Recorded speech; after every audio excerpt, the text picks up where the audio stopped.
I've got a really long drive today, and I am trying to get some content ready for you guys that I will have early in case I don't have time to vlog enough while I'm in LA. And so I decided to take maybe some of this drive time to vlog a little bit about some stuff that I've added to my list of like things we should maybe talk about. Things that I think we should talk about is model safety, and I did actually cover quite a bit of this in a class that I recently held, but I kind of want to put this portion out on the internet too, because I think it's information that every model should have about staying safe in the industry. So if you're new to the modeling world, or you're trying to break into the modeling world, let's go over a couple of the basic things that people might talk to you about. One of them is shooting TFP. Shooting TFP is shooting, it's called time for print, is what it stands for. And it means that you are giving your time in exchange for prints. Now, I realize that prints aren't really something that we do anymore, really, so usually they'll just send you digital files of your pictures that you posted or made with them. So they donate their time and you donate your time. So let's talk a little bit about TFP shooting and what you should be looking for and things you should avoid. First, as a model, I think it's really important that you sit down, take time to yourself, and decide what you really genuinely want out of your modeling career. Is this something that you want to do full-time? What kind of modeling are you wanting to do? Do you want to do alternative looks? Do you want to do magazines? Do you want to be a body paint model? Do you want to, work in really commercial stuff like Kohl's? You want to do high fashion and get signed to the big agency? And I think it's good to write down on paper what some of those goals are. And then this will help you when you're choosing TFP work and who to work with. Because if you have very specific goals on what you want to become, it'll help you weed out what will and won't be beneficial for you. The other thing that I think is important to list out is what you are and are not comfortable doing. If certain states of undress make you uncomfortable, then you should not do it. If you are comfortable being nude, that is totally fine as well. I would say that when you do nude work, you should really be extra careful on your choices and who you pick, but I'm not here to tell you not to do it. There's plenty of people that have a lot of joy in doing not only nude work, but fetish work, and if that is something that interests you, you should absolutely pursue it. Just be really safe about it. So making a physical list for yourself on the things that you want to do or the things that you want to accomplish or where you want to go with this, and the things you are and aren't willing to work on, both of those things I think will really help you weed out on a personal level what will and won't be beneficial to you. Now, as far as safety goes, there's a couple of things that I think are important to talk about when it comes to safety. You will be working with a lot of new people, which is great, but there are always going to be, we call them like guys with cameras. They're not actually photographers, they're just creeps that call themselves photographers so that they can get something from you.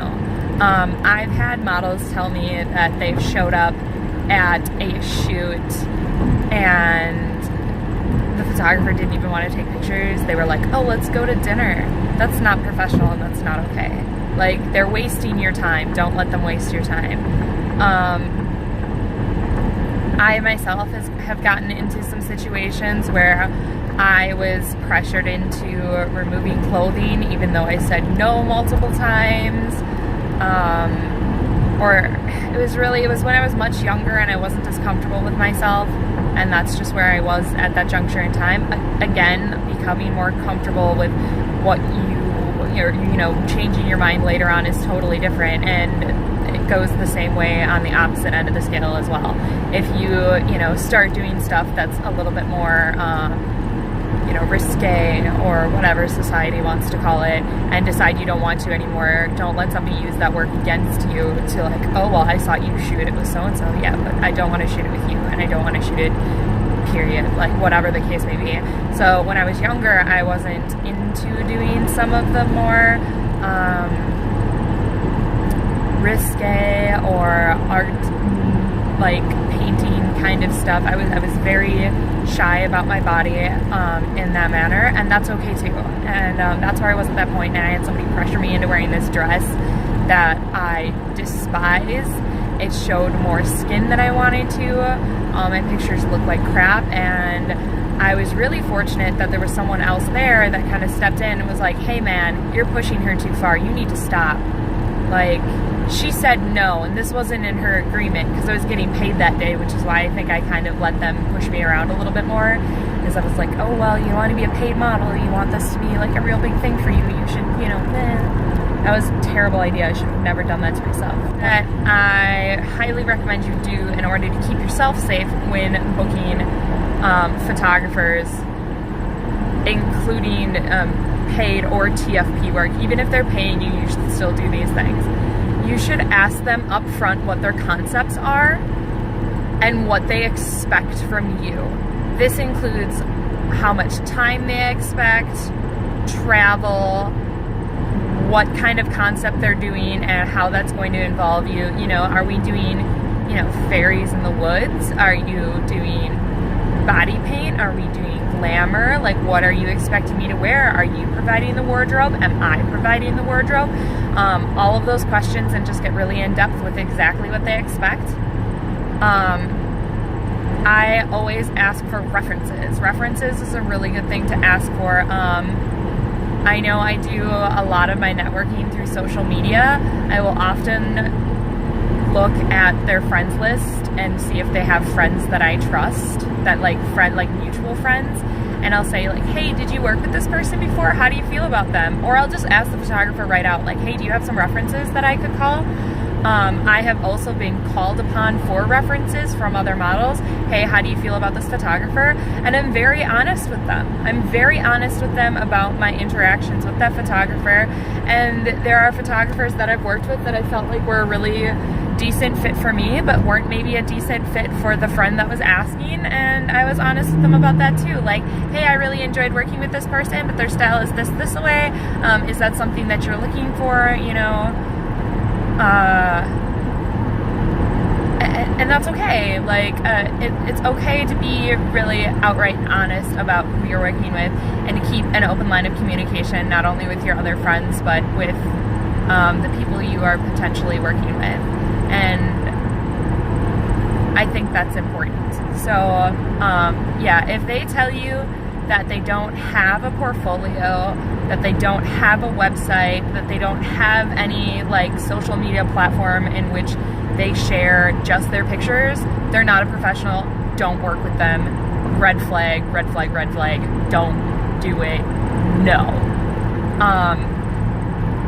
One of the other biggest red flags, and it has happened to me, it has happened to almost every model I know, there's a guy who wants to book you for something, and he requires that you send him nude photos in order to book the work. Well, I need to see this, that, and the next thing to make sure that yours is the body that I want. No. 100 billion times no. I would never ask for that, and I body paint people. Here's what I ask for when booking a body paint, if it's someone new. Do you have a picture that shows your figure? It does not have to be nude. Swimsuit shots work, any sort of photos in which they're wearing clothing that fits well to their figure, any of that works. I also personally ask if they have any large tattoos, and sometimes I will request if they're comfortable to send me a picture of the tattoo and tell me where the placement is, so that I may be able to decide if that's going to interfere with the art that I'm working on or not. Those are appropriate questions. Saying, oh, I need nudes for this, that, and that. There was a guy on a group recently that I just about shat my pants, you guys. He straight up went on this group and was like, yeah, I need you to send me pictures of your tits because I'm going to 3D print them and practice on them before I paint you. And I was like, nah, man, you're probably just a pervert.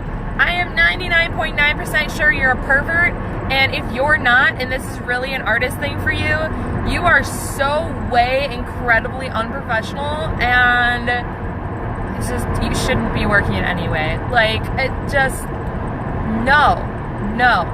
Do not subject yourself to that. No. Moving on, let's talk about escorts. Escorts is a really touchy subject with photographers. I've hosted shoots where I've had multiple women, and women will ask me if they can bring a male escort, a male friend of theirs, to escort them for their safety.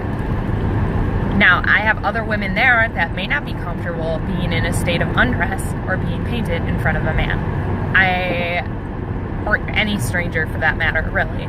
I do try to be understanding in the idea of making a space that I can possibly be painting away from, or just have really open lines of communication. You know, so-and-so is bringing this person as her escort. Are you going to be comfortable with them being there? If not, we'll make other arrangements. If I can work around it, anyone else can work around it.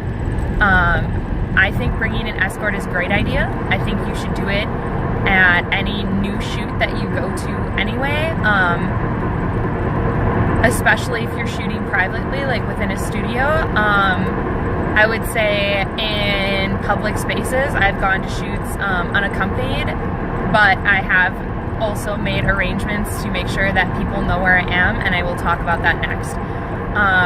If you are a photographer that says absolutely no escorts, no chaperones, no friends, no whatever, don't bring anybody, you have to meet with me alone in this private location, don't go. And they're like, oh, well, I don't like that they're distracting. I don't like that they're whatever. I don't like that. Well, that's your job to deal with as a photographer in order to make your model feel safe. It is your job to be able to make that person and that situation work. Now, I have had photographers that say, oh, if I shoot boudoir, I prefer not to have a significant other, which is a different story. I can understand people can act differently around the person that they're romantically entwined with, and some photographers worry that that will make them act differently in front of the camera, and that they will be too distracted to do their work. But that is my responsibility as a model to be able to, if I'm the one modeling, to be able to separate my shoot from my relation with the person in the corner that has come to help me for my safety and be there to support me. If they say absolutely no guests, or it's not even a guest, the person is there to make sure that everything's okay. Okay. So if they say no escorts, no whatever, I say no, don't work with them. I've had, my favorite response is, well, I hope they know how to hold the light. That always makes me giggle when photographers are like, sure, whatever, I hope they know how to hold the light, because multiple times I've brought friends and or my significant other, and they have gotten roped into holding light or throwing fabric, or sometimes quickly running to the store for something we forgot. So those are the people that I would say put your trust in. You know, they trust you bringing someone else to the shoot, and they themselves are not creepy, or they wouldn't be letting, you know, well, I shouldn't say or they wouldn't be letting, you know, I shouldn't assume that just because they let you bring an escort that they're not creepy, because that might not be the case either. Anyway, so when I'm going places, I have checkpoints that I've set up for myself, and like check-in times and calls. when I go somewhere and I'm going to be doing a shoot, I will have, and like it's one that's newer, I will usually be like, hey, I'm going to go work with this person at this time, and this is the location I am going to be. I will arrive there at this time. I will call you when I arrive. And then sometimes I'll be like, okay, call me 30 minutes into the shoot, or I'll text you 30 minutes into the shoot, and if I don't text, call. So I'm setting up this line of communication with an outside party. That way, if something goes wrong, and I'm not picking up my phone for whatever reason, they can, they have my location and they can call the authorities if need be. If, I've said, hey, I'm gonna be at, this photo shoot at the zoo at noon, and I will text you when I get there, and I don't text them, they know that I also got lost in transit on the way there, like something went wrong. So they can call me, and if I pick up, like everything's fine. If I don't pick up, they know something might be up. If I say, I'm gonna call you when I get there, and then I'm gonna text you 30 minutes in just to let you know everything's okay and everything's going fine, and I don't text them and they call me and I don't pick up, once again, they know that possibly the person that I met up with, maybe things went south, and it keeps me safe. I know some of these things may seem like they're overkill, but it's so important to be able to set up these safety points so that nothing happens to you. And I know that people see terrible things happening to people and go, oh, that'll never happen to me, but you don't know that it'll never happen to you. And with sexual assault at a ridiculous high still now in 2019, you just need to be careful. I've been accused of being overly protective, or having like crazy assumptions because I am a little bit more cautious than some, but I rather be cautious than be a victim. The Midwest is one of the worst areas for sex trafficking. That's something that I can be worried about. I have already been assaulted in my life, and I have vowed to myself that I'll never let it happen again. These are all things that I think are really important to keep in mind. I had a friend who was murdered in her own bed. Like, you don't know people and what they're going to do, so it's so important to make sure that you have some of these extra security measures in place to make sure that when you're building your career, or even if it's not a career for you and it's just a hobby, when you're going to meet new people, all of these things should be really enjoyable. You should like what you do. Modeling should be fun. And to keep it that way, you want to keep yourself safe. Because if you end up in a situation that's uncomfortable, or in a situation that could get you hurt, that's no fun. And I don't ever want to see. I know I can't protect everyone and carry you all, but if my advice can help get you to a point where you're doing better and things are great, and I want to be that person that can help you. I hope that listening to some of these talking points will really get you to a good place, and I'm sure there's so many more that I could have gone over. I know I talked on and on and on in class about it the other night, about all these things that you can do to help protect yourself and prevent anything bad from happening. But these are a few of my basic ones, just to make sure that you're weeding out any bad connections early, and that you're making sure that you're safe while you're on set. So I hope you enjoyed this, and if you want to see more videos like this, leave a comment below. If you have suggestions on how you keep yourself safe in the modeling world, you can leave those below too. I'd love to chat with you. Please like, subscribe, and hit the notifications button so I can